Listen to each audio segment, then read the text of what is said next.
Allah mu saurari wannan bidiyon. The cause of all the other problems, it must be given priority. And let's stop these terrorists, let's stop these bandits, let's stop these extremists. Let's stop them. The world can do it. Let us be given back our freedom. We want to live like the rest of the world.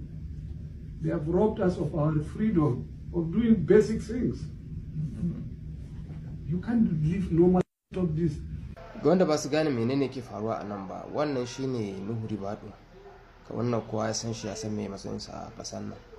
Idan kun ga abin da ke faruwa shine ya je yana ta roƙon turawa, yana roƙon wannan mutane da dama ba wai burin su ga ƙasashen sun ci gaba ne.